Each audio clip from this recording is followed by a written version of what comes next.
കോൺഗ്രസ് പുനഃസംഘടനാ ചർച്ചയ്ക്കായി കെപിസിസി അധ്യക്ഷൻ നാളെ ഡൽഹിയിലെത്തും. എംപിമാരുമായി ഒരു വട്ടം കൂടി കൂടിക്കാഴ്ച നടത്തിയ ശേഷം പട്ടിക ഹൈക്കമാൻഡിന് കൈമാറും.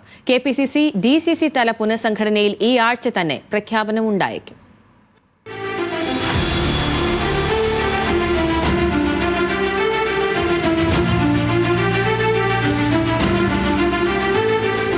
കെപിസിസിക്ക് പുതിയ ജനറൽ സെക്രട്ടറിമാർ, ട്രഷറർമാർ എന്നിവർ വരും. നിലവിൽ ചുമതലയില്ലാതെ നിൽക്കുന്ന മുൻ MLA-മാർ അടക്കമുള്ളവർ പുതിയ കെപിസിസി പട്ടികയിൽ ഇടം പിടിക്കും. യുവജന വനിതാ പ്രാതിനിധ്യവും ഉറപ്പാക്കും. ഡിസിസി അധ്യക്ഷന്മാർ 10 പേർ മാറും. എറണാകുളം, തൃശൂർ, മലപ്പുറം, കോഴിക്കോട് ഒഴികെ ഡിസിസി അധ്യക്ഷന്മാരെ മാറ്റാനാണ് നിലവിലെ ധാരണ. തൃശൂർ ഡിസിസി അധ്യക്ഷനെ പുതിയതായി നിയമിച്ചു എന്നുള്ളതും മറ്റ് 3 അധ്യക്ഷന്മാർ നന്നായി പ്രവർത്തിക്കുന്നുണ്ട് എന്നുള്ളതും കണക്കിലെടുത്താണ് തീരുമാനം.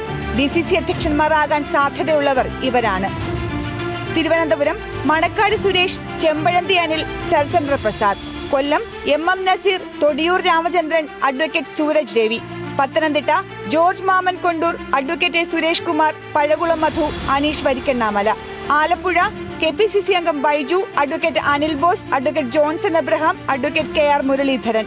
കോട്ടയത്ത് UDF ജില്ലാ chairman Philson, KPCC secretary Philip Joseph എന്നിവർക്കാണ് സാധ്യത. ഇടുക്കിയിൽ KPCC general secretary advocate Ashokan, youth Congress മുൻ ജില്ലാ പ്രസിഡന്റ് MN ഗോപി എന്നിവർക്ക് സാധ്യതയുണ്ട്.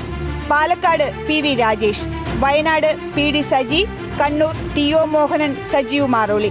കാസർഗോഡ് കെപിസിസി സെക്രട്ടറി നീലകണ്ഠൻ എന്നിവരാണ് പട്ടികയിൽ പ്രധാനമായും ഇടം നേടിയവർ. മുൻ കെപിസിസി പ്രസിഡന്റുമാർ, വർക്കിംഗ് പ്രസിഡന്റുമാർ, മറ്റു മുതിർന്ന നേതാക്കൾ എന്നിവരുമായുള്ള കൂടിക്കാഴ്ചയ്ക്ക് ശേഷമാണ് പട്ടികയുമായി കെപിസിസി അധ്യക്ഷനും പ്രതിപക്ഷ നേതാവും ഡൽഹിയിലെത്തുന്നത്.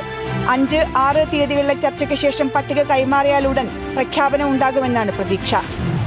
വരുന്ന തെരഞ്ഞെടുപ്പുകൾ നയിക്കാൻ പുതിയ ടീം, അതാണ് കെപിസിസിയുടെ ലക്ഷ്യം. ഒപ്പം പരാതിയും പരിഭവവും ഉണ്ടെങ്കിൽ അത് കയ്യിൽ വച്ചോളൂ എന്നുള്ള സന്ദേശം കൂടി നൽകുന്നുണ്ട് ഈ തീരുമാനം. PR Praveena, news Malayalam, Thiruvananthapuram.